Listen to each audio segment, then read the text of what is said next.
All right, Jacob, so today we're going to adjust the valves on the Barracuda, and this is not a hard job. Just about anybody that likes to use their hands can do this job.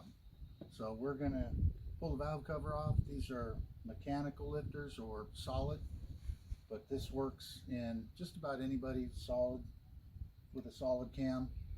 Basically the same procedure. Now this is the easy way to do it. Doesn't take anything tricky to do it.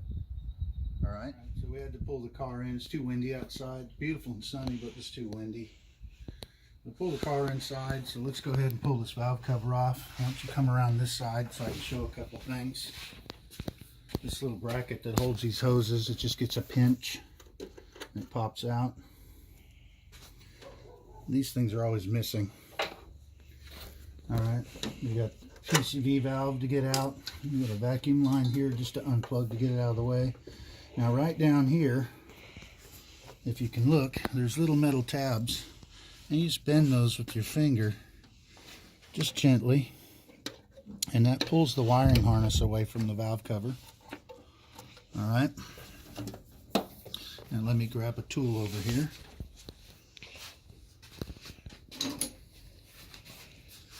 And we'll get these valve cover bolts off. Oh, let me get my magnetic tray.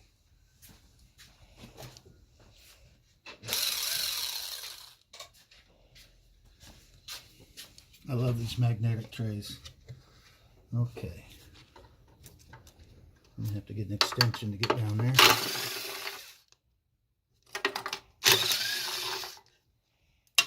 Now the engine is hot, but not overheated hot. It's at running temperature. That's what hot means.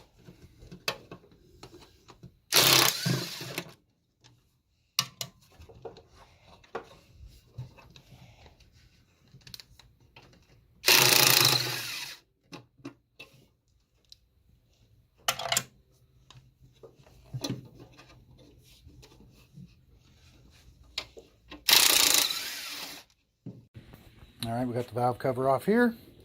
Got our manual opened up so I can show Jacob a few things.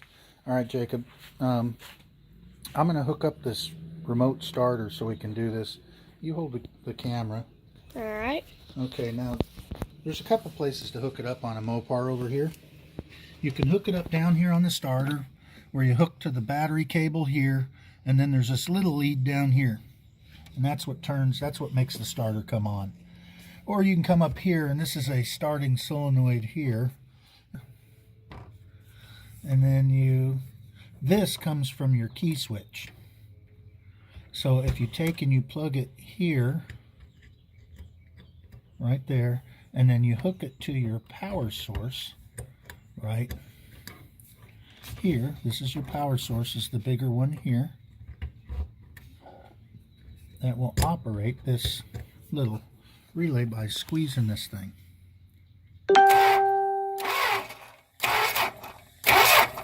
See? Now it won't start unless you have the key turned on. All right, so now that we got that, come on over here and I'll show you on the manual the sequence how we're going to do this thing. See, we can't just adjust the valves anytime. You know, see, this one's opening the valve, so there is no gap there. This one has a little gap, but it's not time for that one yet. In any case, I'm going to show you the sequence and how we're going to go from this one to this one to this one, whichever. Now take a look right here. This is the slant 6 in our manual. It shows our firing order down there. Can you read that firing order for me? Yes, sir. It goes 1, 5, 3, 6, 2, and 4. Okay. Now, that direction you went, you noticed is by the arrow. That's right there, showing it going around. Right there. All right, now, you hold this for a second. Okay. Now, this is how this works. Number 1 and number 6 piston both go up and down at the same time. Yeah, okay. Number 2 and number 5 both go up and down. Get back here where you can see my hands a little bit. Okay, so number 1 and 6 go up and down together, which means that when this one fires, this one's on intake and exhaust. Number 2 and 5 do the same thing. which means that when this one fires, this one's on intake and exhaust. And number 3 and 4 are together doing this. Now, if it's a 4-cylinder, the 2 outside ones go together and the 2 inside ones go together. And whichever one is ready to fire, the opposite is on the intake and the exhaust. Now, let's see here. On a V8, if you look at this, and these firing orders are for Hemi and small block. They're 18340. But that firing order is 1843657 just like a Chevrolet big block or a Chevrolet small block. And now there are different engines, like the LS, it has a different firing order. But in any case, if you look at your distributor, and there's number 1, and number 1 is right here on the cap. And if you want to know the opposite one in the firing order, you go across over here, and that's number 6. So if you follow that wire out, those 2 pistons go up and down together, and so on and so forth. So if you look at this one, come straight across is here. So those 2, number 4 and number 7, they go up and down together at the same time. So they fire opposite of each other. Okay? So let me do this. Let me get our remote starter over here. Okay, now I want you to look. We're going to do these because they're close together. These 2 pistons go up and down together. So when this one is ready to fire, this one's in the middle of intake and exhaust. So what you do is you see how they both switched? That means that this one is ready to fire. And it definitely needs to be adjusted. All right, now watch this. Now I'm going to keep rotating, and this one, there's exhaust. See how they're switching over to the intake? Now this one's ready to fire. See that? So when this one's in exhaust and intake, we adjust this one. When this one's in exhaust and intake, then we adjust this one, and vice versa. And that's how we do it. We don't have to get in a book and go, well, this one, and then this one, and this one. You can just look and see, and with your remote starter, do it. So you hold the remote starter. Oh, I'm getting stuck.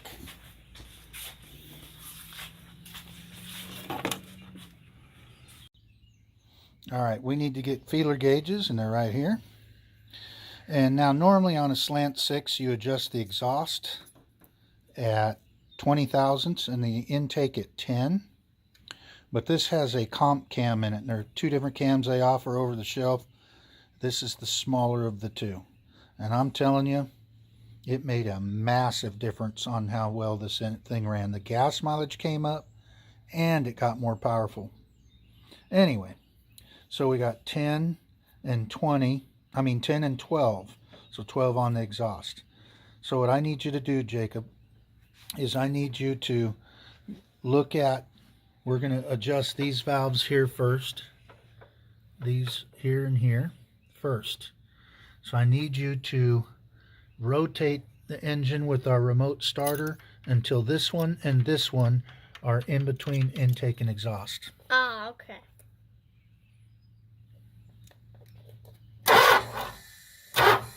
There's exhaust.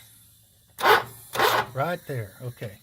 And just a little bit past, but that's okay. It's all right to go past. All right, now let me get this out of my other hand.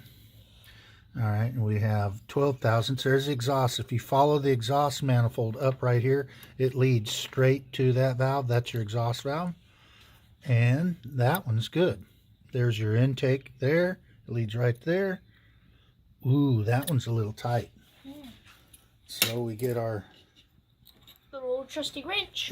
our ratchet and socket, and we just give it just a little movement. There we go. Now let's test it again. There you go. Nice and Now I want you to feel that right there on how that feels going in and out of there. It's heavy for me because I'm smaller than Pop. Way smaller. Okay, But it feels good. Yeah, basically the 2 pieces are touching the gauge. It's a little bit, it's just a hair snug. That's the way I do it. Some people like it different, maybe. I don't know. All right, now this one's in the middle of intake and exhaust right now, number 1, and I'm going to have you do that one till it gets to intake and exhaust, and then I'm going to have you feel these and see how they feel to you. All right. Get this pipe out of the way.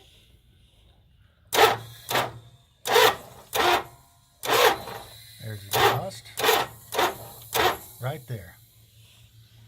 Okay, now it's time to adjust these. All right, now you go ahead and do that. Okay. Now the 12 will go on this one. Okay. 10 on the intake. Let's do intake first. Now, just a reminder, these are supposed to be hot. The engine should be hot. Now, not overheated, just a running temperature. Okay. See that? It moves just like a Oh, charm. your arm's in the way. Can you move your arm out of the way?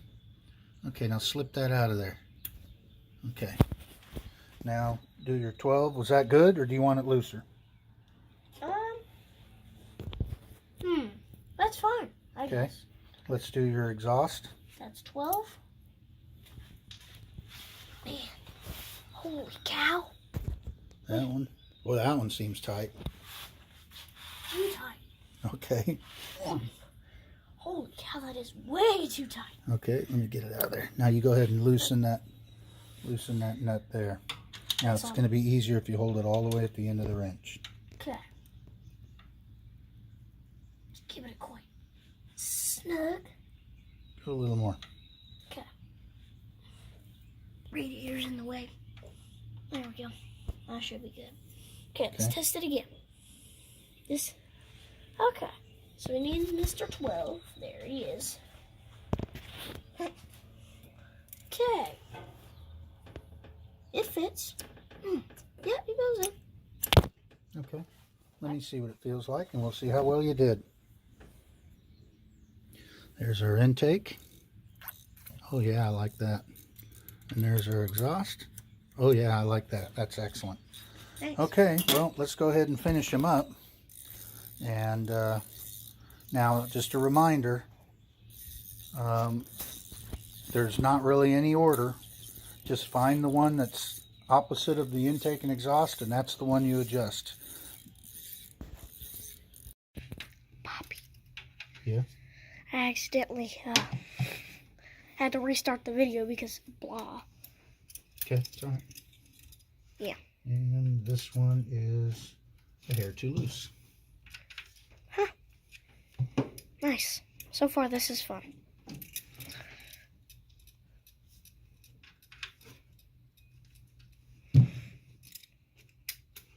Okay. All right, that's that procedure.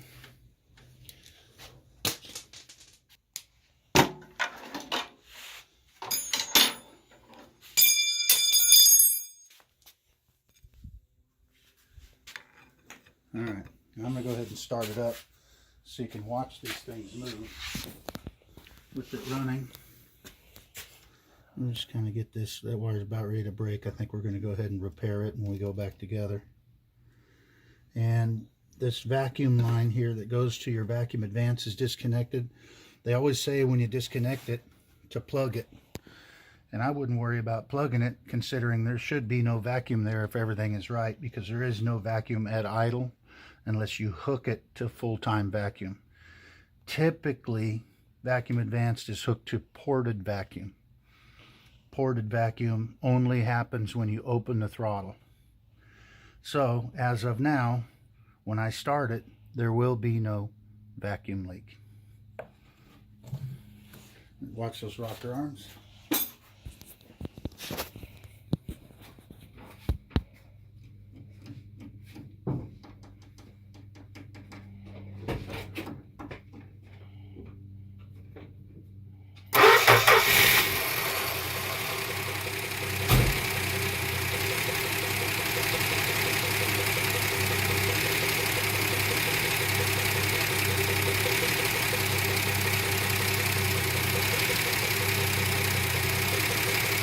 That's pretty cool, isn't it? You can see the oil starting to come out. See that? Yeah, I do. So all that oil comes up through that shaft. And there's a little hole in that shaft, and it comes out by each one of these rocker arms. Now, if we rev this engine up, that oil's going to go spraying everywhere. It's going to make a mess. It's already starting to drip down here. Oh. So let's shut it back off. Let's go and see how that Alright.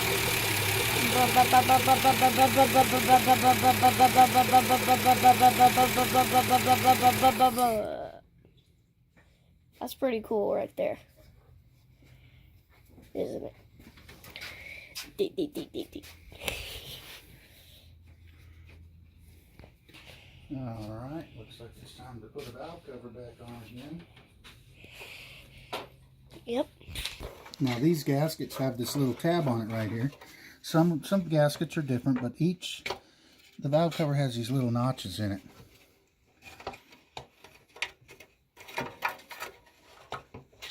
So you take this and you put it in each one of these little tabs, and what that'll do is hold the gasket for you when you're putting it together, so it doesn't fall and flop all over the place, because it's kind of a pain if they do that. Get on there. Come on. Come on, gasket. Good old boy. These gaskets are about $5 or something, so always good to have a spare one if you work in mechanical valves, because you're going to be adjusting every once in a while. Got an itch on my leg. Oh, there we go.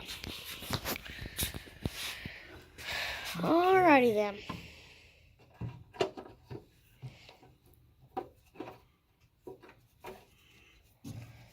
Come on, hose, let me go. Come on, hose. Come on, hosey. Alright, now I took the valve cover bolts off with that tool, but I'm going to put them on manually because it's very easy to squish this gasket and split it in two and peel it out. And so we'll do it by hand so we can put the feel on it.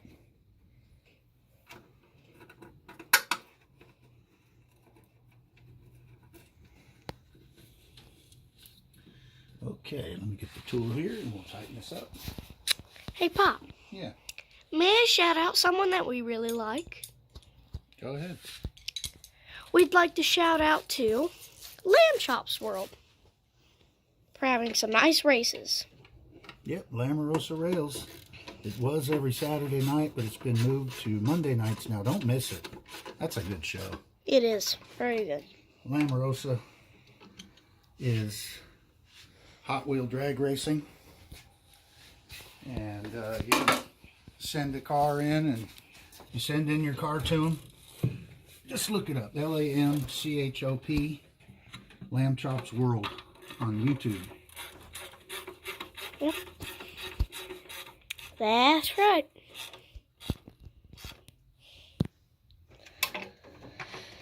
I don't really know how to describe tightening one of these valve covers down. But I run them down to the hit. And then when they hit, I make them snug. I mean, just snug. Now, with a new valve cover, you might have to run it for a little while and then go back through and snug them again, because the gasket will get a memory and it won't be real tight again. So you end up with a few leaks. But just snug them up, and then maybe the next time you do your oil change, snug them up again.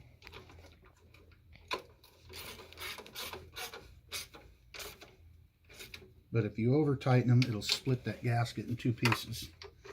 And we have the vacuum line here. You ready then? There goes it. And then we've got our PCV valve, it's called, which stands for positive case ventilation. It gets all the blow-by and exhaust, or not exhaust, but blow-by gases out of the engine. That fuel can get acidic on your bearings, so it's a good idea to get all that yucky old stuff out of there that goes past the piston rings. Yep. Bracket here that retains our heater hoses on top of our valve cover. Those are hard to find. I don't see those very often. And then you got your little deal here that you squeeze your wiring harness into. Don't move those very far. You don't want them to break off. Okay, now I have one wire here, and this goes up to our coolant temp, so we need to fix it. As you can see, it's in bad shape. This harness is very old and brittle and dry. It's original. So we're going to make that repair here in a little bit. Okay, I think that's it for adjusting valves on a slant. And we're going to go take it for a test drive. What do you think? You ready? Yes, sir. All right, let's do it.